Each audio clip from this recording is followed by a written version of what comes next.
Sono vision లో summer AC Mela 0% EMI cash back offers తో ఈ వేసవిని చల్లగా మారుస్తుంది.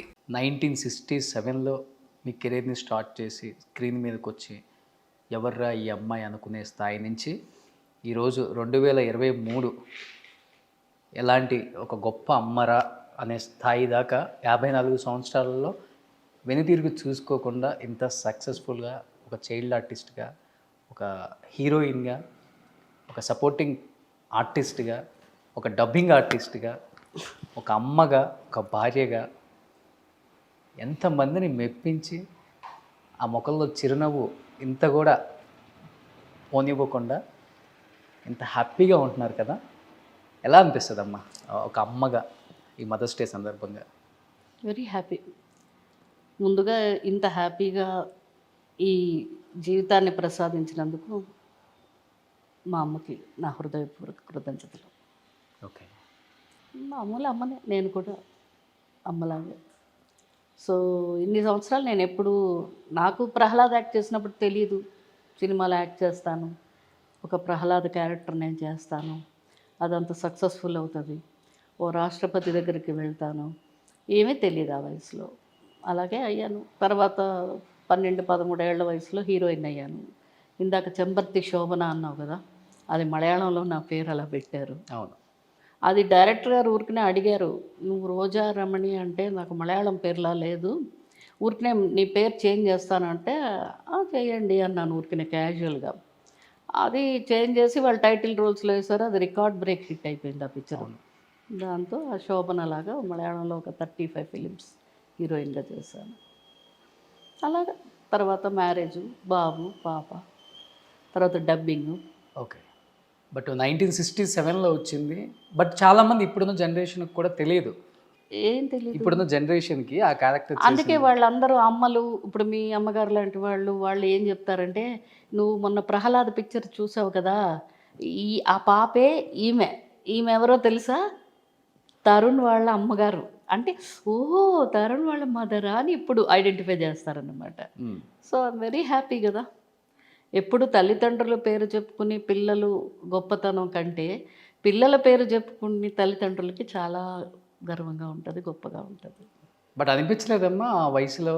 ఇప్పుడు మనకి చిన్న వయసులో 3-4 ఏజ్లోనే ఒక కుక్కను చూసినా, ఒక పిల్లిని చూసినా అంత దూరం వెళ్ళిపోతాం, భయపడతాం.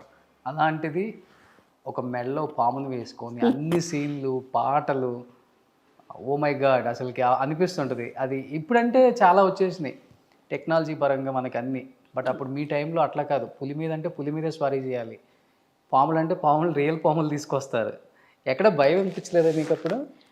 ఏం అనిపించలేదు రోషన్, ఎందుకంటే అది ఆ ప్రహ్లాదుడు ఎంతసేపు ఆ నారాయణుడి ధ్యానంలో ఉంటాడు, ఆయన స్మరిస్తూ ఉంటాడు. నిజంగా మరి ఆ భగవంతుడి లీలో మరి ఆయన ఆశీర్వాదమో నాకు తెలియదు, కానీ నిజంగా నేను భయపడలేదు. ఎందుకంటే నేను ఏనుగులతో చేశాను. ఒక ఏనుగు మీద కూర్చుంటే చుట్టూ 10 ఏనుగులు తిరుగుతూ ఉంటాయి. అందులో ఏ ఏనుగుకు కోపం వచ్చినా కూడా కష్టం కదా. తర్వాత పరిగెత్తుకుంటూ వచ్చి నా మీద కాలు ఎత్తుతుంది కింద పడుకుని ఉంటే. సపోజ్ ఏనుగు అతను మనిషి ట్రైనింగ్ అతను ఉన్నా కూడా అవి ఆ టైంలో కరెక్ట్గా ఆగు అంటే ఆగాలి కదా. అది తర్వాత పాము, నిజంగా పాము మెళ్ళ వేసి చుట్టూ ఒక 10 పాములు పెట్టారు, నిజమైన పాములు.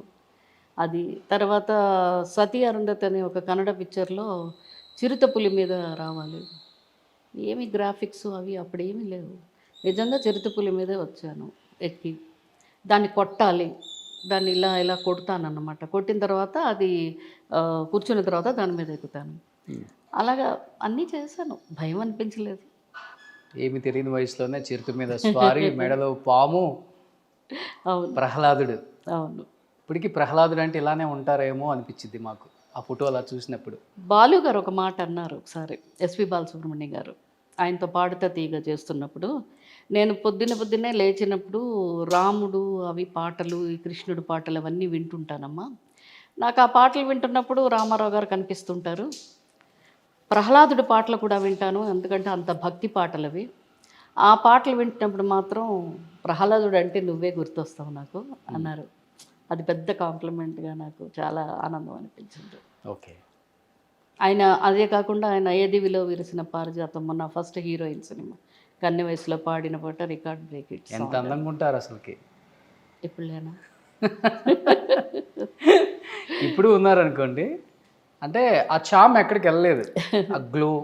అంటే మీరు ఎప్పుడు చాలా ప్యూర్ సోల్ కదా మీది, అబ్బా అందువల్ల దేవుడు కొంతమందికి కొన్ని అలానే ఉంచుతారనమాట. సో వయసు రీత్యా కొంచెం బొద్దుగా అయినప్పటికి కూడా ఆ చామ్ ఎక్కడికి వెళ్ళలేదు ఫేస్. Thank you. అది గ్రేట్నెస్, అది చాలా తక్కువ మందికి ఉంటుంది. బట్ ఈ సందర్భంగా చాలామందికి తెలియదు ఏంటంటే, రోజారమణి గారు child artist, heroine, character artist ఇవన్నీ ఒక ఎత్తు అయితే, యాజ్ ఎ డబ్బింగ్ ఆర్టిస్ట్గా దాదాపు 500 పైగా చిత్రాలు చెప్పిన వన్ అండ్ ఓన్లీ హీరోయిన్ అంటే మీరే. ఆ రికార్డు బ్రేక్ చేసే వాళ్ళు కూడా లేరు. ఎలా అనిపించిందమ్మా ఇట్టించి అటు టర్న్ అయ్యేటప్పుడు? డబ్బింగ్ ఆర్టిస్టుల్లో చాలా మంది డబ్బింగ్ ఆర్టిస్టులు ఉన్నారు, ఆర్టిస్ట్గా డబ్బింగ్ ఆర్టిస్ట్గా డబ్బింగ్ ఆర్టిస్ట్ లేరు. అదే అయ్యాను.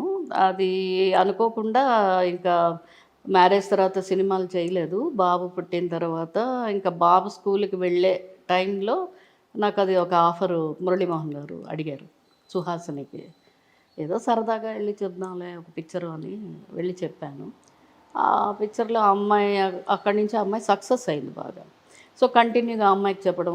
తర్వాత ఆ టైంలోనే బాగా అదర్ లాంగ్వేజెస్ హీరోయిన్స్ రావడం జరిగింది చాలామంది. తెలుగు ఒకళ్ళు ఇద్దరు కాదు, అదర్ మలయాళీ గర్ల్స్, కన్నడ వాళ్ళు, హిందీ వాళ్ళు. ఎస్పెషలీ హిందీ వాళ్ళకి నేను ఎంతమంది చెప్పాను. ఆ అమ్మాయి ఎవరు, దివ్య భారతి చనిపోయింది అమ్మాయి, శిల్పా శెట్టి, పెళ్లి సందడిలో దీప్తి భట్నాగర్, ఇలాగా మీనాక్షి శేషాద్రి, రామారావు గారి పిక్చర్, అందులో మేనకారు చేస్తుంది అమ్మాయి, ఆ అమ్మాయి. తర్వాత ఖుష్బు, ఒకళ్ళు కాదు హిందీ హీరోయిన్స్ అందరికీ, ఆల్మోస్ట్ అందరికీ చెప్పాను. రోజా, రోజాకి చాలా సినిమాలు చెప్పాను. రోజాకి చెప్పాను, రమ్యకృష్ణకి ఎక్కువ చెప్పాను, మీనాకి ఆల్మోస్ట్ అన్ని సినిమాలు చెప్పాను. మీరే చెప్పారు. సీతారామయ్య గారి మనవరాలు ఎంత బాగుంటాయి.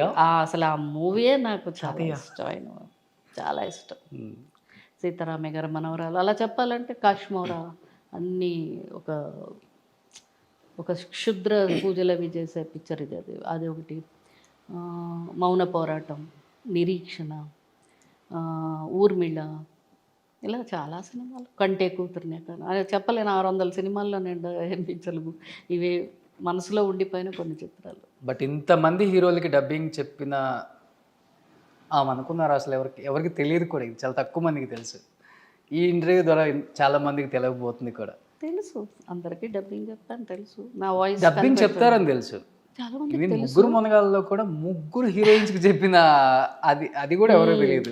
అందులో చిరంజీవి గారు 3 వేషాలు, 3 హీరోలు, ముగ్గురికి 3 హీరోయిన్లు, నగ్మ, రోజా, రమ్యకృష్ణ. వేరే వేరే లాంగ్వేజెస్. ఈ అమ్మాయి కొంచెం మాసు, బ్రాహ్మణ్ ఒక అమ్మాయి, రమ్యకృష్ణ బ్రాహ్మణ్, పక్కా బ్రాహ్మణ్ క్యారెక్టర్, నగ్మ కొంచెం స్టైలిష్ క్యారెక్టర్. రాఘవేంద్రరావు గారు ఎందుకో డబ్బింగ్ థియేటర్కి వచ్చారు. నేను ఆల్రెడీ రమ్యకృష్ణకి చెప్తున్నాను. ఆ ముగ్గురు హీరోయిన్లు ఒక సీన్లోకి వస్తారు, 3 చిరంజీవులు ఉంటారనమాట. వచ్చినప్పుడు ఆయన ఎందుకో ఎప్పుడు ఎక్కువ రారు, సడన్గా వచ్చారు. వచ్చి ఏంటి అంటే రమ్యకృష్ణకి జరుగుతుంది. మరి వాళ్ళిద్దరిది ఇంకా డబ్బింగ్ అవ్వలే. వాళ్ళిద్దరు ఎవరు అంటే చెప్పించాలి సార్, రమ్యకృష్ణది ఆవిడ చెప్పేస్తున్నారు. రోజా చెప్పేయమ్మా ఆ 2 కూడా. సార్ ఆ 2 త్రూఅవుట్ క్యారెక్టర్స్, అవి ఒక సీన్ కాదు, ఉంటాయి 3 హీరోయిన్లు ఉంటాయి. అది కష్టం. నువ్వు చెప్తావు చెప్పు అని వెళ్ళిపోయారు. చెప్పాను, 3కి మార్చి కొంచెం. ఎలా అసలు ఆ వేరియేషన్ ఎలా వచ్చిందమ్మా? అవి చూస్తే కానీ రాదమ్మా. స్క్రీన్ మీద వాళ్ళ బాడీ లాంగ్వేజు, వాళ్ళ యాక్షను, వాళ్ళ ఇచ్చే ఎక్స్ప్రెషన్ బట్టి అది ఆటోమేటిక్గా వస్తుంది. వాయిస్ చేంజ్ అయిపోతుంది. చేంజ్ చేయాలి, అవ్వదు, చేయాలి. ఇప్పుడు రమ్యకృష్ణకి ఏం చేశాను, ఒరిజినల్ వాయిస్ మాట్లాడాను. అలా రోజాకి ఏంటి కొంచెం షార్ప్గా మాట్లాడాను, నగ్మాకి కొంచెం హస్కీగా మాట్లాడాను. బట్ మీనా గారిది హైలైట్.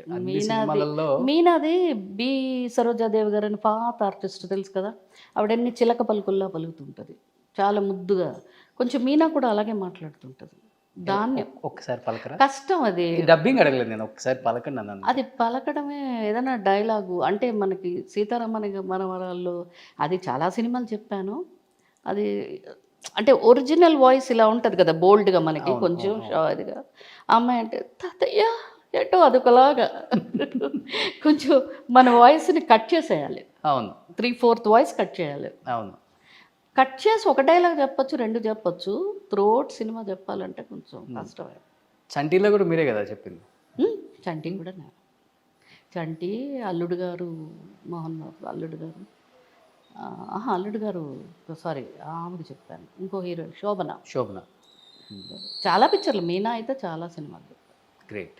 చాలా తక్కువ మంది. యమున, ఊహ, ఓ రాధ, రాధిక. ఇప్పుడు 600 సినిమాలు లెక్క వేసుకోమ్మా. రిపీట్ హీరోయిన్స్ ఉంటారు కదా, రిపీట్ అవుతుంటాయి సినిమాలు. అవి కాకుండా నాకు తెలిసి దగ్గర దగ్గర 400 మంది హీరోయిన్లకు చెప్పాను. గ్రేట్. నాకు పేర్లు వీళ్ళు ఫేమస్ కాబట్టి ఎంతో మందికి చెప్పాం. మన తెలుగులో ఎప్పుడు తిరుగుతుంటారు కాబట్టి ఈ పేర్లు గుర్తుంటాయి మనకి. ఇంకా చాలా మంది ఉన్నారు. శోభన కూడా చాలా సినిమాలు చెప్పాను. గ్రేట్. హీరోయిన్లకు చెప్పారంటే ఓకే అమ్మా, హీరోలకు ఎలా చెప్పారు అసలుకి? హీరోలకంటే అది చిత్రం బళారే విచిత్రంలో మన నరేష్, పెద్ద నరేష్ గారు. పెద్ద Naresh half of the cinema ఆయన లేడీ క్యారెక్టర్ ఉంటుంది, హాఫ్ సినిమా ఆయన హీరో. ఆయన అందులో అది డైరెక్టర్ రామచంద్రరావు అనుకుంటా, ఆయన నన్ను అడిగారన్నమాట, అమ్మ ఇలా లేడీ క్యారెక్టర్కి మీరు చెప్తారా అని. ఆయనే వాయిస్ మార్చి చెప్తాడు కదా, నేను ఎందుకు అని అడిగాను. అలా కాదు, పక్కా లేడీగా, ఆయనకి ఆ లేడీ గెటప్ వేయగానే విజయ నిర్మల గారి గెటప్ లాగా వచ్చింది, ఆ లేడీ వాయిస్ ఉంటే బాగుంటుంది. యూజువల్గా హీరోలే వాయిస్ చేంజ్ చెప్తుంటారు, బాగుంటుంది అని ఒక్కసారి చెప్తారంటే కొంచెం హీరోకి చెప్పాలా, ఎలా ఉంటుందో తెలియదు కదా. సరే వెళ్ళి చెప్తే పిక్చర్ చాలా హిలేరియస్ కామెడీ పిక్చరు, అసలు డైలాగ్ చెప్తున్నప్పుడే నవ్వు వచ్చేది నాకు. అది చెప్పి మధ్య మధ్యలో నేనేం చేశానంటే ఆ వాయిస్ కంట్రోల్ అవ్వక మెయిల్ వాయిస్ వచ్చేస్తుంటుంది మధ్యలో, అది నరేష్ గారు చెప్పించాం. అదే ఫన్ అన్నమాట, చాలా బాగుండింది. సినిమా కూడా సూపర్ డూపర్ హిట్. అలాగే హరీష్ ఇంకో పిక్చర్లో ఓహో నా పెళ్ళి అంటాను, అందులో కూడా హరీష్ లేడీ గెటప్ వేస్తాడు అబ్బాయి, ఆ అబ్బాయికి చెప్పాను. అలాగా మేడంలో కూడా చెప్పారా రాజేంద్ర ప్రసాద్ గారికి? మేడంలో ఆయన చెప్తున్నారు. సుమన్ టీవీలో మీ పర్సనల్ అండ్ బిజినెస్ ప్రమోషన్స్ కోసం కింది నెంబర్కి కాంటాక్ట్ చేయండి.